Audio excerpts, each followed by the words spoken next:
Olá, pessoal, sejam muito bem-vindos. É uma alegria e, de verdade, um grande privilégio começar essa nossa conversa de hoje com um tema que eu preciso confessar é tão pessoal quanto acadêmico para mim. Sabe, a decisão de mergulhar nesse assunto, de pesquisar, escrever e agora de estar aqui lecionando sobre o contentamento, ela não nasceu de uma posição de quem já dominava o assunto. Muito, mas muito pelo contrário.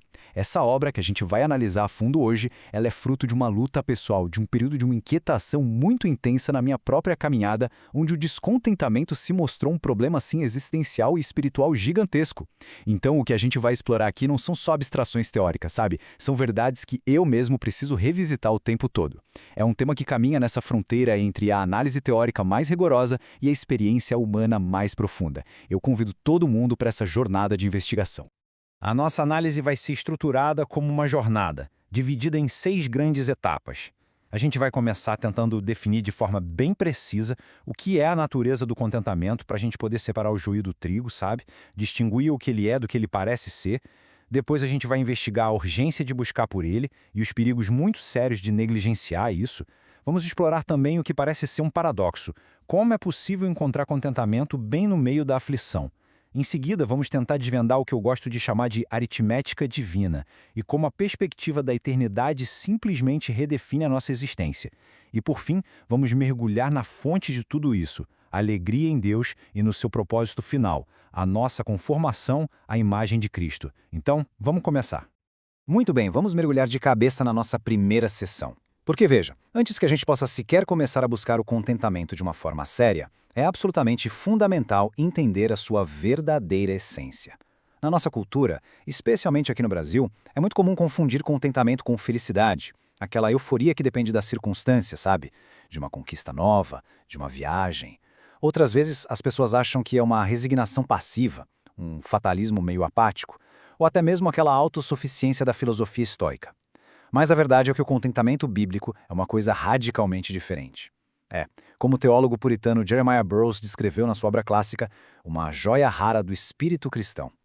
Essa história que atribuem a Nelson Rockefeller, um dos homens mais ricos do seu tempo, ela captura com uma precisão, assim, cirúrgica, a inquietação que parece ser uma doença endêmica da alma humana.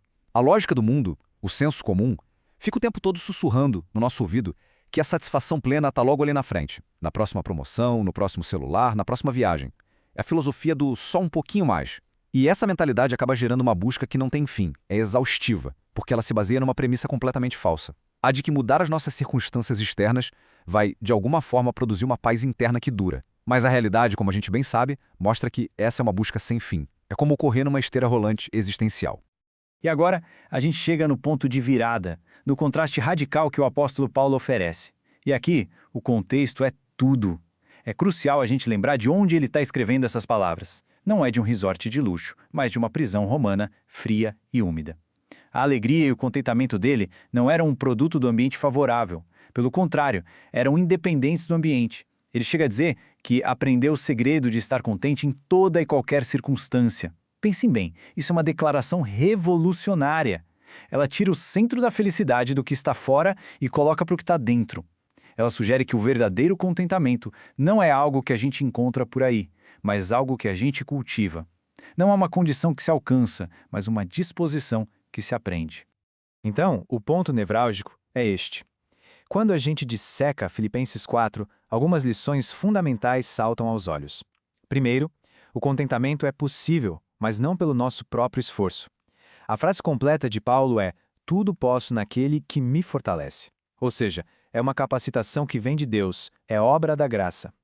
Segundo, ele precisa ser aprendido. Ninguém nasce contente. O estado natural do nosso coração, depois da queda, é de inquietação, de descontentamento. Terceiro, ele é um mistério, porque a lógica dele é o exato oposto da lógica do mundo. A sabedoria do mundo diz: mude a sua situação para ser feliz. A perspectiva bíblica diz que Deus transforma o coração para que a pessoa encontre contentamento na situação em que ela está. E isso vale para tudo, tanto na abundância, que tem o risco de nos deixar autossuficientes e esquecidos de Deus, quanto na necessidade, que pode nos levar ao desespero. A chave não é manipular a realidade para ela se ajustar aos nossos desejos, mas permitir que Deus molde o nosso espírito para que ele se ajuste à sua providência. Essa definição do Jeremiah Burroughs é talvez a mais precisa e teologicamente rica que a gente encontra. Vamos quebrar ela em partes para entender melhor. É doce, em oposição à amargura da resignação. É interior, ou seja, a fonte não está fora. É quieta, em contraste com a turbulência da ansiedade. E é graciosa, um fruto direto da graça de Deus, não um mérito nosso.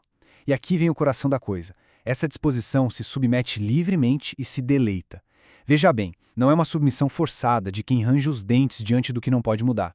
É uma adesão voluntária, alegre, que encontra prazer na certeza de que existe um Pai soberano, sábio e amoroso, que está orquestrando cada detalhe da nossa existência para os seus propósitos e para o nosso bem. E essa comparação que a gente vê agora, ela ilustra um ponto de distinção que é, olha, fundamental. A palavra grega que Paulo usa em Filipenses 4 para contente é autarques, que significa literalmente autossuficiente. E esse era um termo central para os filósofos estoicos, como Sêneca e Epicteto. Só que o que Paulo fala é genial. Ele pega esse termo e o redefine completamente dentro de um novo conceito. Para o estoico, o autarques significava um desapego frio do destino, um esforço gigantesco para se tornar uma rocha que não sente dor. Era uma virtude individualista. Para Paulo, a autossuficiência cristã é o exato oposto disso. É uma dependência profunda e consciente do poder de Cristo que vive nele. Não se trata de suprimir o sentimento, mas de encontrar uma paz que sobrevive no meio do sentimento. Não é sobre se isolar, mas uma virtude que se manifesta em comunidade, que é nutrida pelas orações e pelo apoio de outras pessoas.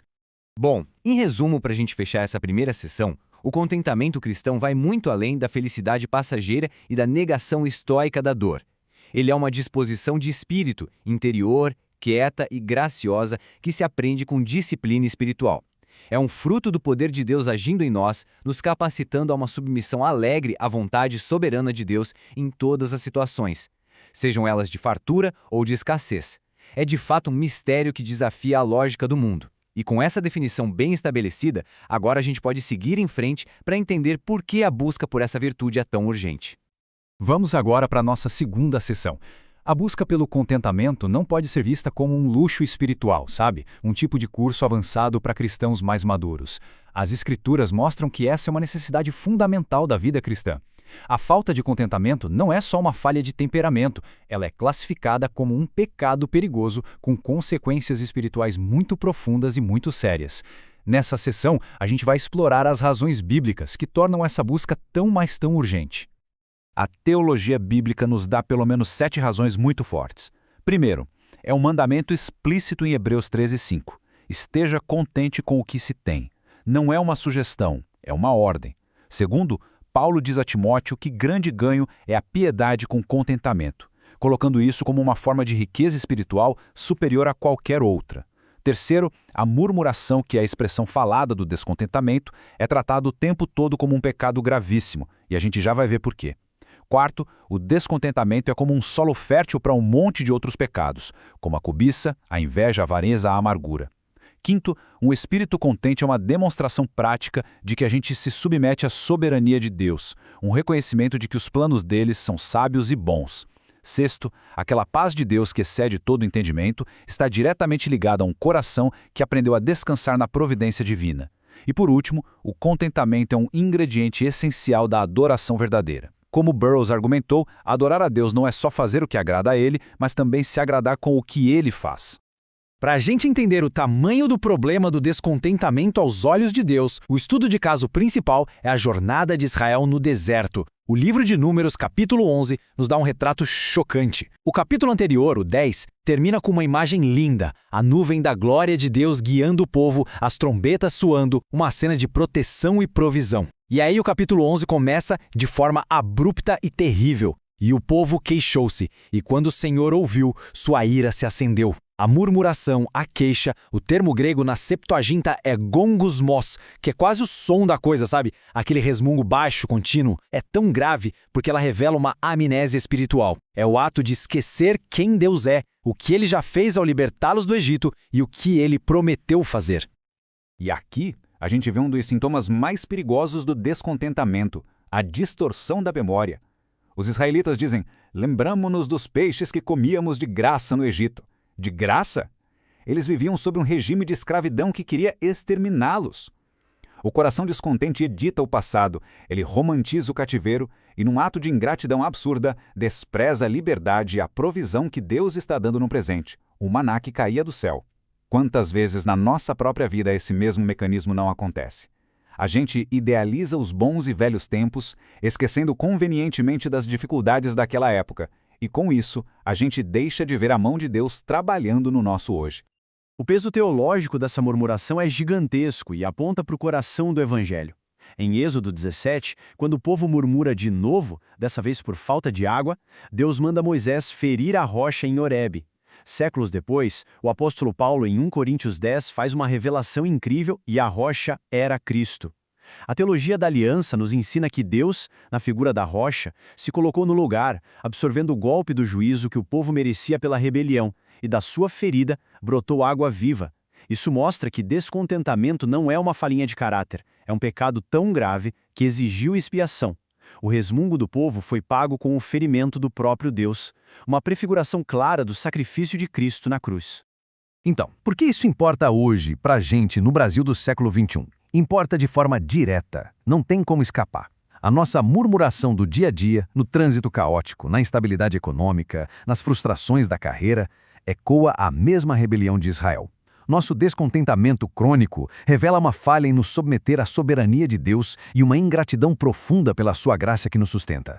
Essa sessão, portanto, é um chamado para uma autoavaliação séria, para a gente olhar para o nosso próprio descontentamento não como uma coisinha boba da nossa personalidade, mas como um perigo espiritual que precisa ser enfrentado com a urgência que ele de fato exige. Vamos em frente para a nossa terceira sessão que nos leva para o coração do mistério do contentamento. Aqui, a gente vai explorar um paradoxo teológico, uma aparente contradição que, quando a gente entende, se revela crucial para a maturidade na fé. A pergunta é: como é possível que o contentamento bíblico não apenas possa existir junto com um tipo específico de descontentamento, mas, na verdade, ser alimentado por ele? Essa tensão intelectual aparece quando a gente lê com atenção a carta de Paulo aos Filipenses. No capítulo 4, como a gente já viu, Paulo faz aquela declaração famosa de contentamento em qualquer situação. Só que quando a gente volta a um capítulo, no capítulo 3, encontramos um Paulo que soa incrivelmente descontente. Ele usa verbos de movimento, de esforço, de busca, prossigo, avanço, esqueço o que fica para trás. Como é que essas duas posturas, que parecem ser o oposto uma da outra, podem morar em harmonia na mesma pessoa e serem ditas na mesma carta?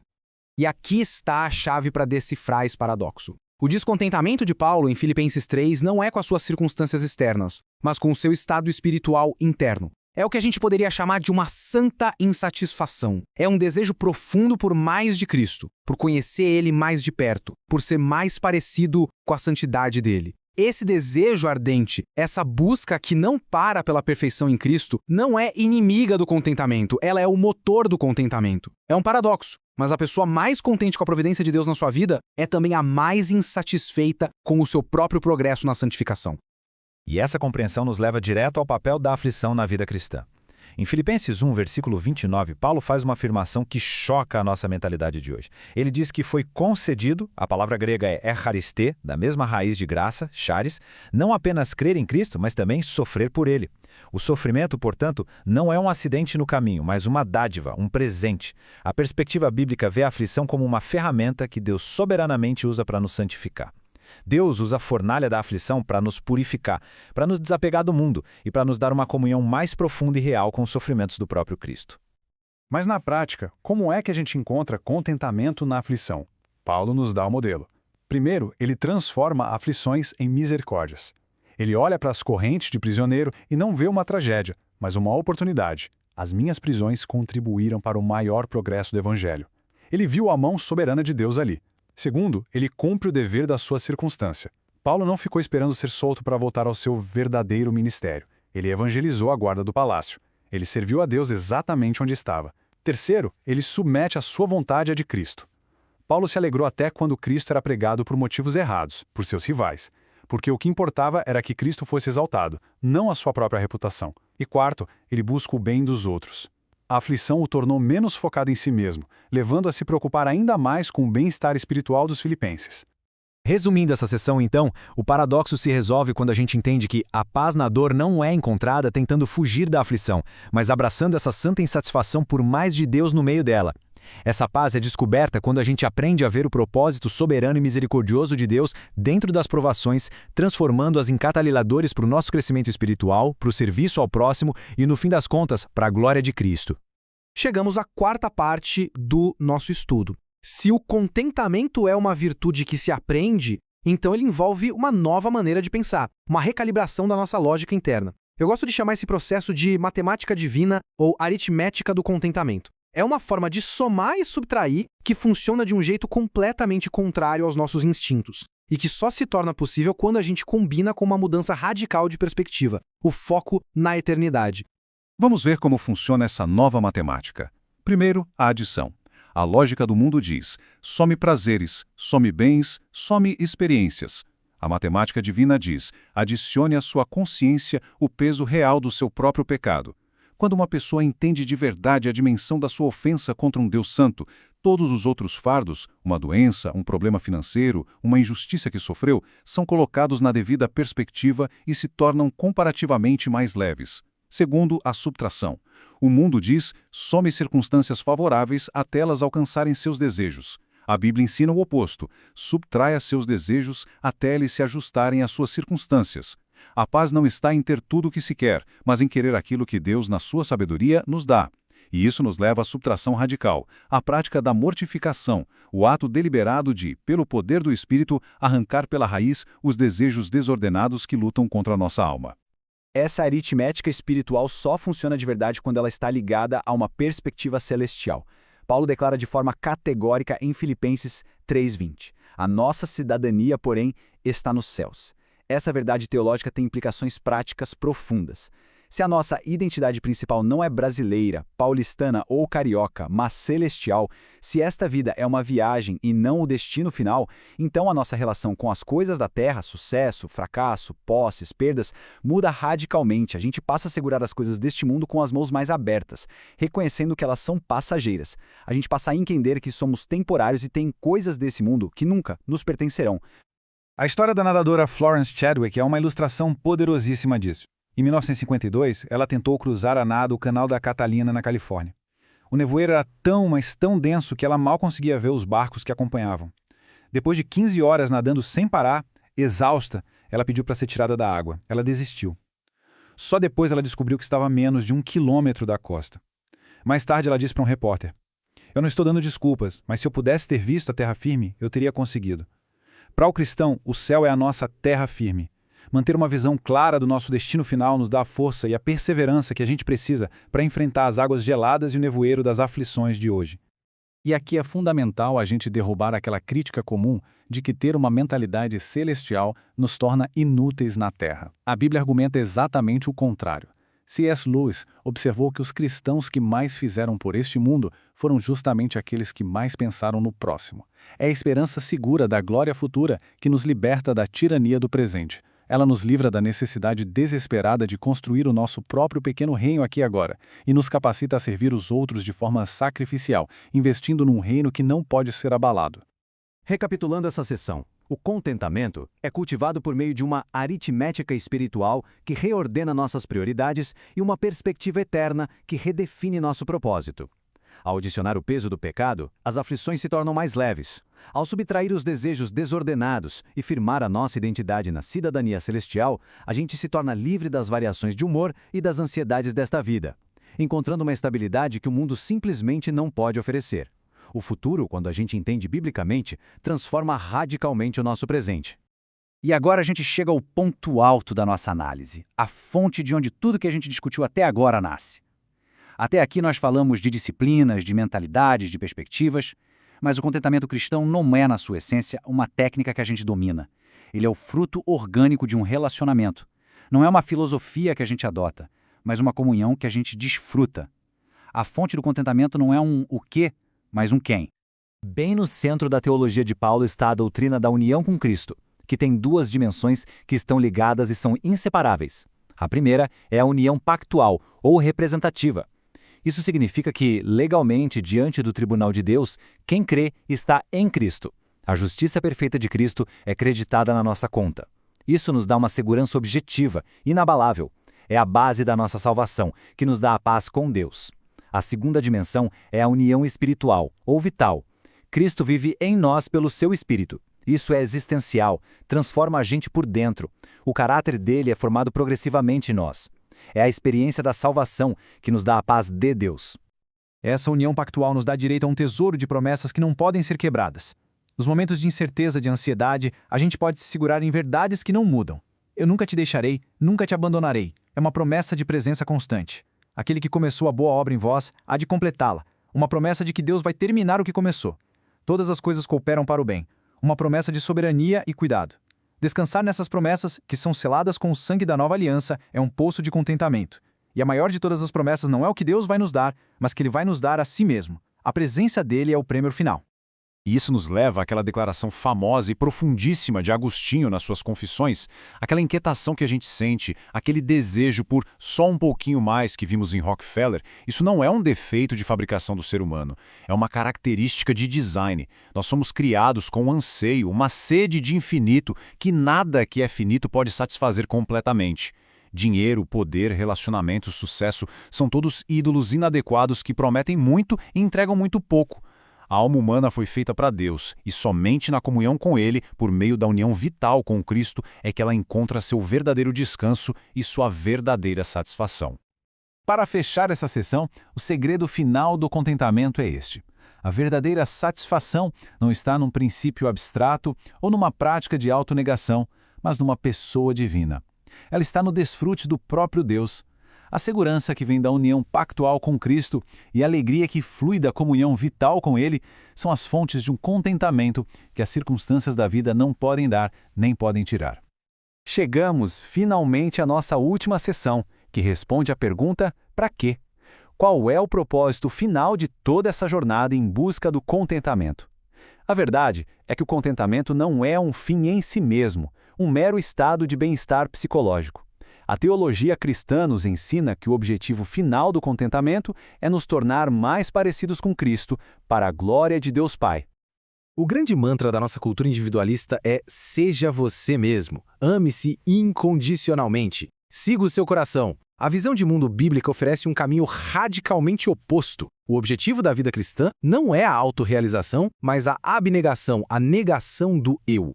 Romanos 8:29 diz que o propósito eterno de Deus para os seus escolhidos é que eles sejam conformes à imagem de seu Filho. A alegria bíblica não vem da exaltação do eu, mas da sua crucificação e da sua transformação progressiva na imagem de Cristo, que é a nossa verdadeira humanidade restaurada. O modelo supremo dessa vida de contentamento que se doa é apresentado no coração poético e teológico da carta aos Filipenses, lá no capítulo 2. Cristo, sendo eternamente Deus, não se apegou de forma egoísta aos seus privilégios. Pelo contrário, ele esvaziou-se a si mesmo, o famoso hino da kenosis, assumiu a natureza de servo e se humilhou até a morte, e morte de cruz. Esse é o paradigma.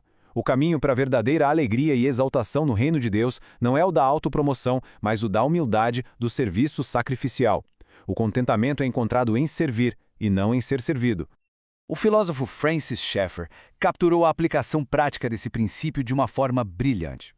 Na nossa cultura, que é obcecada por influência, por plataformas, por visibilidade, existe um desejo constante por lugares grandes. Schaeffer nos lembra que, na economia do reino de Deus, não há pessoas pequenas nem lugares pequenos. A verdadeira grandeza não é medida pelo tamanho da audiência ou pelo impacto social, mas pela profundidade da nossa consagração a Deus nas circunstâncias em que Ele soberanamente nos colocou, por mais pequenas ou anônimas que elas pareçam aos olhos do mundo.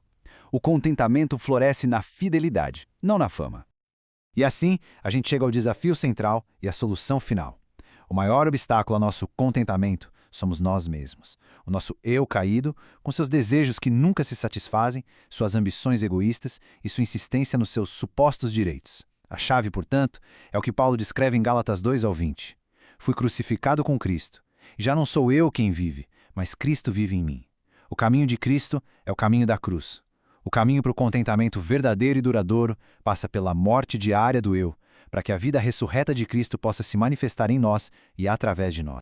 Para concluir, depois dessa longa jornada explorando o segredo do contentamento, a questão fundamental volta para uma reflexão profunda. Paulo disse a Timóteo que grande lucro é a piedade com contentamento. Isso nos força a perguntar qual é o grande lucro que estamos buscando na vida. Seria o só um pouquinho mais de Rockefeller uma busca sem fim por satisfação em coisas finitas? Ou seria a riqueza incalculável de um coração que aprendeu a descansar em Deus, a se alegrar na sua soberania e a encontrar sua maior alegria em ser, pouco a pouco, conformado à imagem de Cristo? A busca pelo verdadeiro tesouro é, sem dúvida, a jornada mais importante de todas. Eu agradeço imensamente a atenção de todos nesta aula